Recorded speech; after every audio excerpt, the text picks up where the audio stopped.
আজকে আবার চলে এসেছি একটা বিষয় নিয়ে আলোচনাই করতে বলতে পারেন আপনাদের সাথে। আজকে আমাদের কলকাতাতে মেসি এসেছিল। আমরা দেখলাম মেসিকে নিয়ে সবার মধ্যে একটা আনন্দ, একটা উচ্ছ্বাস কাজ করছে, আমারও তাই। আমার মনে হয় এমন কেউ নেই যে মেসির ফ্যান নয়।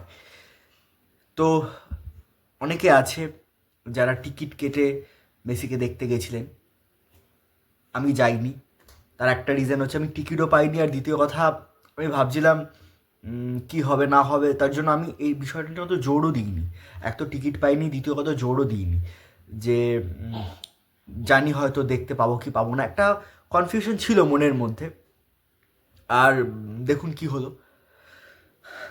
আসলে বিষয়টা হচ্ছে, যারা যারা দেখতে গেছিল আপনারা দেখেছেন যে সবাই স্টেডিয়াম থেকে কাঁদতে কাঁদতে বাইরে আসছিল। এমন কেউ নেই যে বলেন, যে যে আর কি বলছে যে আমি মেসিকে ভালো করে দেখেছি। আমার মনে হয় এখানে সব থেকে বড় সমস্যা হচ্ছে অর্গানাইজারদের, যে যে এই পুরো বিষয়টাকে অর্গানাইজ করেছে। অর্গানাইজেশনের মধ্যে এই সমস্যাগুলো এত বেশিভাবে দেখা গেছে। আজকে এতগুলো লোক যারা 12,000, 13,000, 14,000, 15,000 টাকা দিয়ে টিকিট কেটে স্টেডিয়ামে আজকে মেসিকে দেখতে গেছে, তারা আজকে দেখতে পায়নি। এত টাকা প্রাইস দিয়ে স্টেডিয়ামে মেসিকে দেখতে এসেছে, তাদের জন্য একটা ভালো ব্যবস্থা রাখা, একটা সুস্থ ব্যবস্থা রাখা। আমার মনে হয় সেই জায়গাটাতে অর্গানাইজাররা সফল হতে পারেনি। কয়েকটা জিনিস মাথায় রাখা উচিত। আমরা সবাই জানি মেসি একটা মেসি খুব বড় একজন স্টার, ইন্টারন্যাশনালি তার প্রচুর ফ্যান বেস। সেটা জানা সত্ত্বেও একজন অর্গানাইজার যে এটা করছে, তার মাথায় রাখা উচিত যে কী হতে পারে। আমরা এর আগেও দেখেছি কলকাতাতে মারাদোনা এসছে, তখনও কিন্তু কিছু ব্যবস্থা আমরা দেখেছিলাম। তাহলে আজকে সেই জিনিসটা কেন ঠিকভাবে অর্গানাইজ করা গেল না? মানুষ এত এত টাকা দিয়ে টিকিট কেটে মানুষ কি এমন কাউকে দেখতে গেছে যাকে যাকে আপনারা বুঝতেই পারছেন আমি কার কথা বলছি, যাকে তারা এমনি দেখে, প্রচারে দেখে, এই সামনে শুরু হবে তখনও দেখবে তাকে। তো আমার মনে হয়, আর অনেক স্টারকে আমি দেখেছি, আমাদের এখানকার যারা স্টার আছে, বিশেষ করে অনেক মন্ত্রী আছে, তারা তাদের ফ্যামিলি নিয়ে গেছে, তারা নিজেরা ছবি তুলে যাচ্ছে একটা মাঠের মধ্যে। আমি দেখছি স্পেসই নেই, অন্তত 100 জন ঘিরে রেখে দিয়েছে মেসিকে। তাহলে যারা স্টেডিয়াম থেকে মেসিকে দেখবে, তারা কিভাবে দেখবে আপনি বলুন? এক হতে পারে কারুর যদি ফোনের ক্যামেরা ভালো হয়, সে ক্যামেরাতে ছবি তুলে নিল বা ভিডিও করে নিল, খুব ভালো ক্যামেরা যদি হয়। না হলে আপনাকে স্টেডিয়ামের ওখানে যে স্ক্রিন লাগানো আছে ওখানে দেখতে হবে। কিন্তু সবাই যদি স্ক্রিনেই দেখবে, তাহলে টাকা দিয়ে কেন স্টেডিয়ামে গেছে?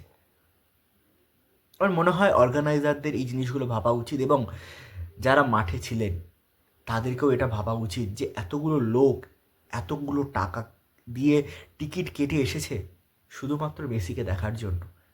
সবাই যদি একটু নিজেদের পরিবারকে সাইডে রেখে মেসিকে একটু জায়গা দিত, স্টেডিয়ামটা সে ঘুরতো, বা একটা এমন জায়গা যেখানে মেসিকে হয়তো বসানো বা দাঁড় দাঁড় করানো যেত, হতে পারে সেখানে যদি তাকে দাঁড় করিয়ে দিত একটু উঁচু জায়গা, যাতে সবাই তাকে দেখতে পায়, তাহলে কিন্তু দর্শকের মধ্যে ক্ষোভটা হতো না।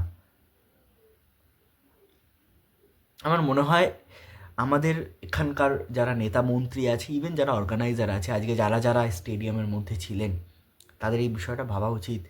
ইন ফিউচার আজকে যদি অন্য কেউ আসে, মেসি ছাড়াও অন্য কেউ আসতে পারে, তখন তখন কি হবে?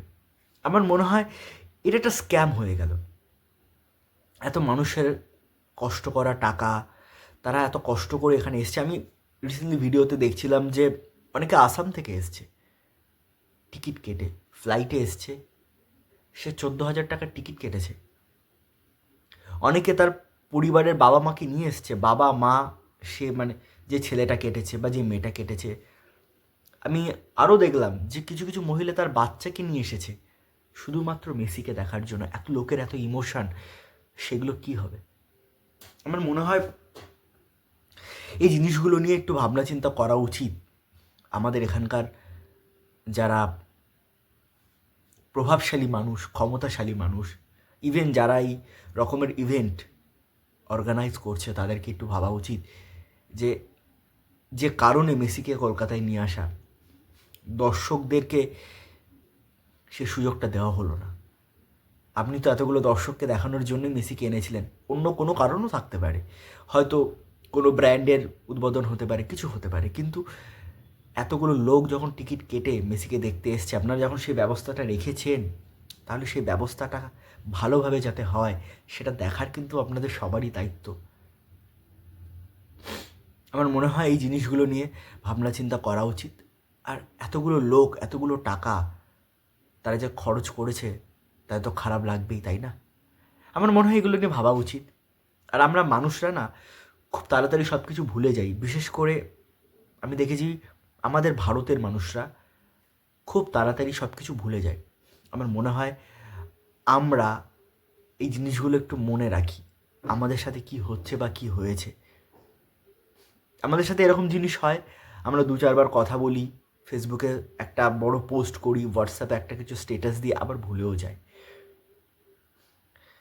নেক্সট টাইম যাতে এরকম না হয় কিছু, সেটা আমি সবাইকে অনুরোধ করব, যারা যারা অর্গানাইজার আছেন, ইভেন যারা যারা এখন ক্ষমতায় আছেন, এটা একটু দয়া করে দেখবেন। এটা আমার হাত জোর করে অনুরোধ, যে যারা যারা এরকম অর্গানাইজার আছেন, যে কোনো একজন খুব বড় ফিগারকে নিয়ে আসছে, সে হতে পারে কোনো ফিল্ম স্টার বা হতে পারে কোনো গ্লোবাল সুপারস্টার, তাকে যাতে মানুষ দেখতে পারে, সেই ব্যবস্থাটা যাতে ভালোভাবে হয়, সুস্থভাবে হয়, সেটা করে দেওয়া আপনাদের দায়িত্ব।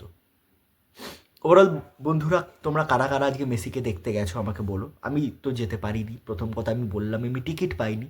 আর দ্বিতীয় কথা, আমার মনে কোথাও একটা মনে হয়েছিল, মনে মনে যে টিকিট পেলেও কি দেখতে পাবো। তো আমার মনে হয় সেই জায়গা থেকে তো আমি টিকিট পাইও নি আর যাইও নি, তো আমার তো বেরোনো হয়নি। বাট আমি নিউজগুলো দেখছিলাম, আমার খুব খারাপ লেগেছে এই নিউজটা দেখে। তোমরা কি কেউ গেছো? কত টাকার টিকিট কেটে গেছো? একবারও কি মেসিকে দেখতে পেয়েছো? আর তোমাদের কারোর সাথে কি এমন কোনো ঘটনা ঘটেছে যেটা তোমাদের তোমাদের খুব খারাপ লেগেছে? খারাপ তো সবারই লেগেছে, স্পেশালি এমন কিছু ঘটনা যেটা তোমার খুব খারাপ লেগেছে। কমেন্টসে জানিও, কমেন্ট বক্স খোলা রইল।